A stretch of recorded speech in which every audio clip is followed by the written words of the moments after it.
Welcome back. Well, now there are 9 days left to go until America votes on a new president. New polling out of North Carolina to share this morning. It shows Hillary Clinton is leading Donald Trump by 6 points in the key battleground state of North Carolina. I want to point out that this poll was taken before the new revelations about the FBI reopening its investigation into Hillary Clinton's emails.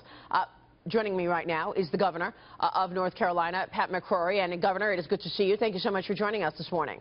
Thanks for having me again, Marie. Thank you very much. First off, we just showed these polls. Give us a sense of what the people of North Carolina are looking for in their next commander-in-chief. Obviously, Hillary Clinton is in the lead here, 47% to 41% for North Carolina. What sense do you get from the people in terms of their priorities?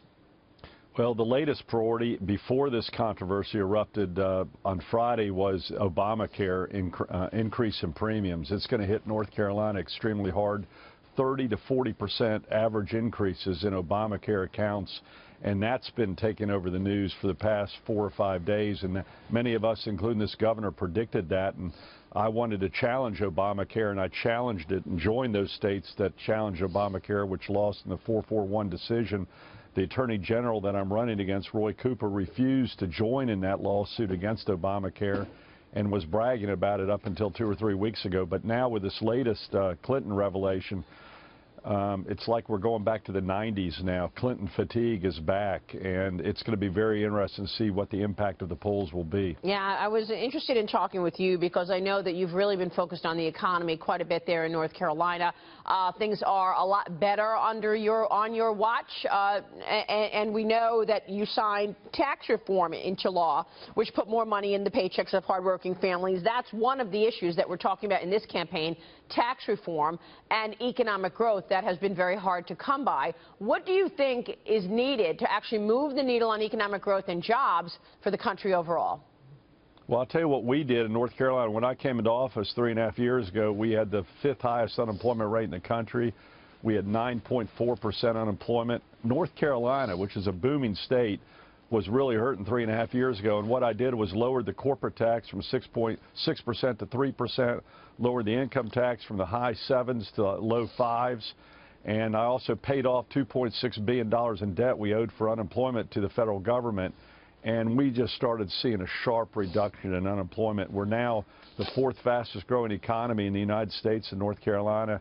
Our unemployment's 4.7%. The cranes are back, especially in Charlotte, where I'm at today. So things are going real well. But I also have to remind your viewers, in the eastern part of our state, we're still feeling the effects of Hurricane Matthew. You know, that got off the news 2 weeks ago, but literally some of our small towns in eastern North Carolina, the water is just now clearing out. And I've got towns of 1,000 to 2,000 people that are literally wiped out. And so we're wondering what the impact of that will be on the economy and plus the human lives. We've lost 28 people due to that hurricane.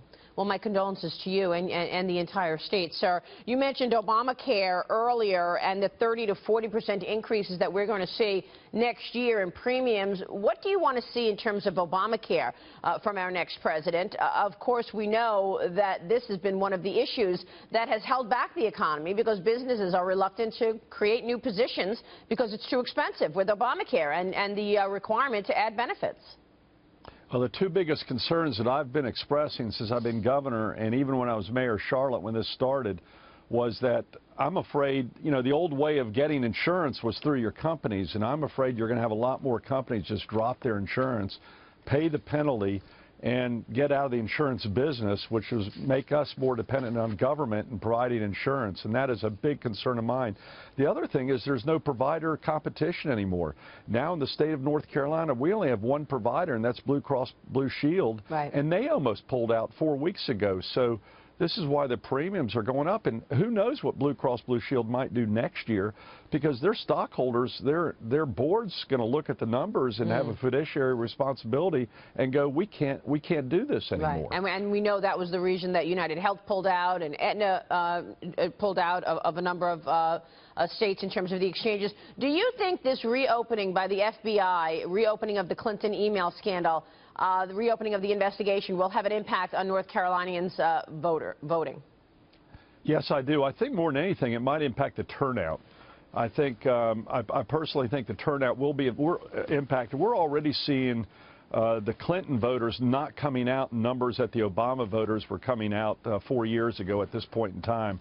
I think the turnout will be impacted by this because people are just disgusted with the whole thing, and I think there is Clinton fatigue. And frankly, there was some concern about Mr. Trump, too. It's kind of ironic.